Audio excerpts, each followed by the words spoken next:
ছাত্ৰ ছাত্ৰীসকল মই আজি তোমালোকক এ লেজেণ্ড অফ দ্য নৰ্থলেণ্ড এই কবিতাটো পঢ়ুৱাবলৈ লৈছোঁ This poem narrates the legend of an old lady who angered Saint Peter because of her greed.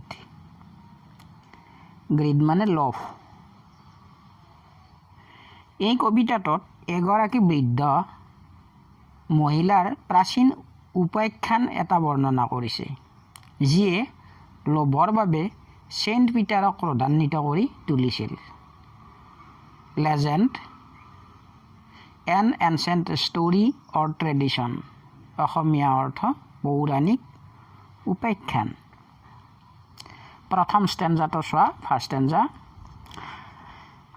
away in the northland where the hours of the day are few and the nights are so long in winter that they cannot sleep them through দূৰণিৰ নৰ্থলেণ্ডত দিনবোৰ ছুটি শীতকালত ৰাতিবোৰ দীঘল সেইবাবে তেওঁলোকে গোটেই নিশাটো শুই থাকিব নোৱাৰে stanza 2 where they harness the swift reindeer to the sledge when it snows and the children look like bear's cubs in their funny furry clothes তাত যেতিয়া বৰফ পৰে স্লেজ গাড়ীৰ সৈতে বলগা হৰিণ জুৰি লয় আৰু তেওঁলোকৰ শিশুবোৰ নমাল পোছাকৰ সৈতে ভালুকৰ পোৱালিবোৰৰ দৰে ধেমেলীয়া হৈ পৰে word meaning harnessed English meaning fasten to a cart গাড়ীৰ সৈতে জুৰি লোৱা swift English meaning very fast অসমীয়া অৰ্থ বেগাই যোৱা reindeer English meaning a kind of deer a bit পহু বলগা হৰিণ sledge English meaning a kind of cart বৰফৰ ওপৰত চলাব পৰা বাহন cub baby bear অসমীয়া অৰ্থ ভালুকৰ পোৱালি funny English meaning that creates fun অসমীয়া অৰ্থ ধেমেলীয়া furry English meaning made of fur নোমেৰে তৈয়াৰী answer to the question number 1 which country or countries do you think the Northland refers to কোনখন দেশক বা কোনবোৰ দেশক নৰ্থলেণ্ড বুলি উল্লেখ কৰিছে answer I think the country is Northland which is in the North Pole refers in the poem stanza 3 they tell them a curious story I don't believe it is true and yet you may learn a lesson if I tell to you তেওঁলোকে কিছুমান আচৰিত গল্প কয় মই অৱশ্যে কবি সঁচা বুলি নাভাবো মই যদি সাধুটো তোমালোকক কওঁ তোমালোকে কিছু শিক্ষা লাভ কৰিব পাৰা stanza 4 Once when the good Saint Peter lived in the world below and walked about it pressing just as he did এসময়ত সেন্ট পিটাৰে পৃথিৱীৰ নিম্ন অঞ্চলত বাস কৰিছিল আৰু ধৰ্ম প্ৰচাৰৰ নিমিত্তে ভ্ৰমণ কৰি ফুৰিছিল word meaning curious English meaning eager to know অসমীয়া অৰ্থ ইচ্ছুকতাৰে ভৰা টেল ইংলিছ মিনিং ষ্টৰী অসমীয়া অৰ্থ কাহিনী অব্লিক সাধু কথা walked about English meaning roaming ঘুৰি ফুৰা preaching English meaning teaching the ideas of religion ধৰ্মৰ বাণী প্ৰচাৰ কৰা stanza 5 he came to the door of a cottage in traveling around the earth where a little woman was making cakes and baking them on the hearth পৃথিৱীখন ভ্ৰমণ কৰি আহি তেওঁ এঘৰ মানুহৰ জুপুৰি এটাৰ দুৱাৰমুখত থিয় হ'ল তিৰোতা এজনীয়ে জুহালত কেক তৈয়াৰ কৰি আছিল stanza 6 and being faint with fasting for the day was almost done he asked her from her store of cakes to give him a single one দিনটোৰ উপবাসত থাকি তেওঁ দুৰ্বল হৈ পৰিছিল আৰু দিনটো প্ৰায় শেষ হ'বলৈ ধৰিছিল তেওঁ তিৰোতাগৰাকীক এটা কেক বিচাৰিলে word meaning cottage English meaning a small house typically one in the country জুপুৰি ঘৰ baking English meaning cook in dry অসমীয়া অৰ্থ সেকা hearth English meaning fireplace অসমীয়া অৰ্থ জুহাল almost done English meaning nearly ended প্ৰায় শেষ হোৱা ফেণ্ট ইংলিছ মিনিং উইক দুৰ্বল ফাষ্টিং উইদাউট ফুড উপবাস Question number 2 What did Saint Peter ask the old lady for? What was the lady's reaction? Saint Peter লেডিজনীক কি বিচাৰিছিল আৰু লেডিজনীৰ মহিলাজনীৰ কেনেকুৱা প্ৰতিক্ৰিয়া হৈছিল Answer Saint Peter asked the old lady a cake.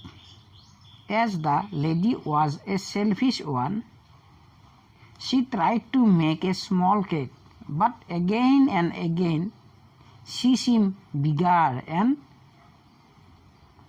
could not give it to the saint. Stanza 7 So she made a very little cake, but as it baking lay, she looked at it and thought it seemed too large to give away. সেয়েহে তাই এটি অকণমান cake বনালে কিন্তু যেতিয়া কেকটো সেকিবলৈ ধৰিলে কেকটোৰ ফালে চাই দেখিলে যে ই বৰ ডাঙৰ হৈছে ইমান ডাঙৰ কেক এটা আনক দিব নোৱাৰি stanza 8 Therefore she needed another and still a smaller one, but it looked when she turned it over as large as the first had done. সেয়েহে তাই পুনৰ কেক বনোৱা গুৰি মুঠিলে পূৰ্বতকৈ অলপ গুৰি কমকৈ ল'লে যদিও আগৰবাৰতকৈ অলপ ডাঙৰ যেন লাগিল ৱৰ্ড মিনিং লে অসমীয়া অৰ্থ অৰখা seemed English meaning appeared অসমীয়া অৰ্থ বোধ হৈছিল to large English meaning very big বৰ ডাঙৰ নিডেড ইংলিছ মিনিং ডো অসমীয়া অৰ্থ পিঠাগুড়ি অব্লিক আটাগুড়ি মুঠি লাড়ু বনোৱা Question number 3 additional question When did Saint Peter reach the cottage of the woman? What was she doing at that time? কোন সময়ত Saint পিটাৰে সেই জুপুৰিটোত উপস্থিত হৈছিল আৰু সেই সময়ত মহিলাজনীয়ে কি কৰিছিল Answer Saint Peter reached the cottage of the woman when the day was going to be over. He was weak and hungry. The woman was baking cakes at that time. Stanza 9 Then she took a tiny scrap of dough and rolled it flat and baked it thin as a wafer. But she could not part with that.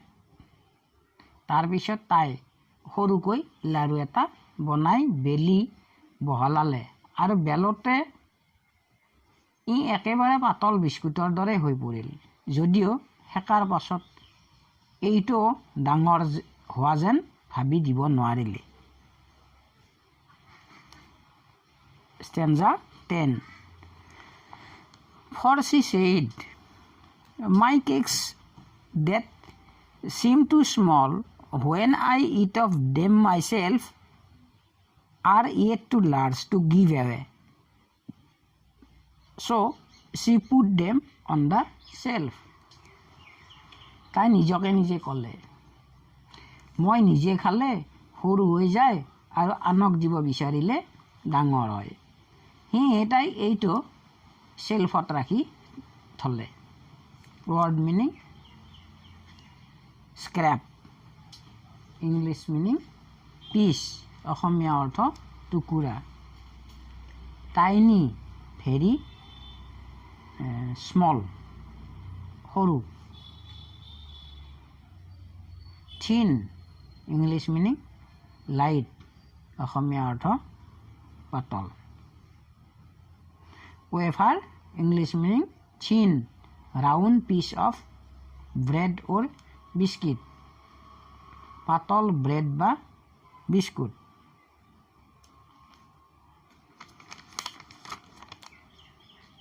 shelf English meaning part of almirah আলমাৰীৰ বস্তু ৰখা খলপ Stanza 11 Then good Saint Peter grew angry for he was hungry and faint and surely such a woman was enough to provoke a saint তাৰ পিছত Saint পিটাৰৰ খং উঠিল কাৰণ তেওঁ ভোকত বৰ দুৰ্বল হৈ পৰিছিল আৰু নিশ্চয়কৈ এনেকৈ এজনী মহিলাৰ কাৰ্যই সাধুজনৰ খং উঠাটো স্বাভাৱিক Stanza 12 And he said, You are far too selfish to dwell in a human form, to have both food and shelter, and fire to keep you warm.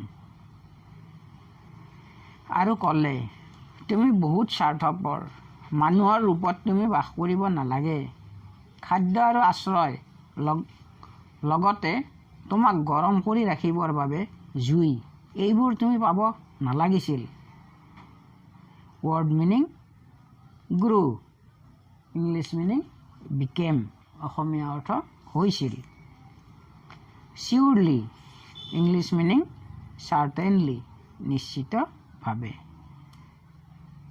enough. English meaning sufficient. অসমীয়া অৰ্থ যথেষ্ট.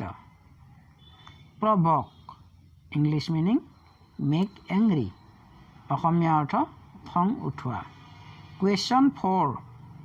Who was Saint Peter? Saint Peter কোন আছিল? Answer. Saint Peter was an apostle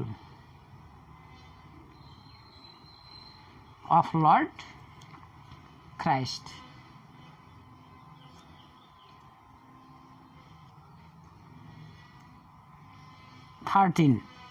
Stanza 13. Now you shall build as the birds do, and shall get your scanty food by boring and boring and boring all day in the hard dry wood. এতিয়া তুমি চৰাইবোৰৰ দৰে সামান্য খাদ্য পাবৰ বাবে শুকান আৰু কঠিন কাঠবোৰত বিন্ধা কৰি নিজৰ খাদ্য বিচাৰি পাবা. Stanza 14. Then up she went through the chimney, never speaking a word, and out of the top flew a woodpecker, for she was changed to a bird. তাৰ পাছত তাই এটা শব্দ উচ্চাৰণ নকৰাকৈ চিমনিটোৰ মাজেৰে উৰা মাৰি গুচি গ'ল. চিমনিৰ ওপৰেৰে বাহিৰ ওলাই আহিছিল 12 টকা চৰাই. তাই চৰাইলৈ সলনি হ'ল. Word meaning scanty. English meaning very little. অসমীয়া অৰ্থ খুব কম. Boring. English meaning making whole. বিন্ধা কৰি. Woodpecker. English meaning a kind of bird. 12 টকা চৰাই. Question number 3. How did he punish her? তেওঁ তাইক কেনেদৰে শাস্তি দিছিল? Answer. He punished her by cursing to turn a woodpecker. Question number 4. How does the woodpecker get her food? Answer. The woodpecker gets her food by boring and boring dry and hard wood. Stanza 15. She had a scarlet cap on her head, and that was left the same. But all the rest of her clothes were burned, black as a coal in the flame. তিৰোতাজনীৰ মূৰত এটা উজ্জ্বল ৰঙা টুপি আছিল আৰু সেইটো তেনেকৈয়ে ৰৈ গ'ল. কিন্তু তাই আন আন কাপোৰবোৰ পুৰি কয়লাৰ দৰে কলা হৈ পৰিল. Stanza 16.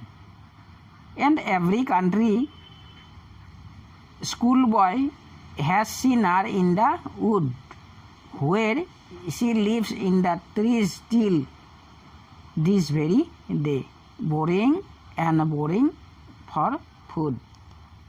এতিয়া গাঁৱৰ স্কুলীয়া প্ৰতিজন ল'ৰাই তাইক চিনি পায়. হাবিত দেখা পায় তাই যিজোপা গছত থাকে গোটেই দিন জুৰি বিন্ধা কৰি খাদ্যৰ সন্ধান কৰে. Word meaning scarlet. English meaning bright red. অসমীয়া অৰ্থ উজ্জ্বল ৰঙা. Flame. English meaning blaze of fire. জুইৰ শিখা. Country. English meaning village. গাঁও. This very day. English meaning today. অসমীয়া অৰ্থ আজি.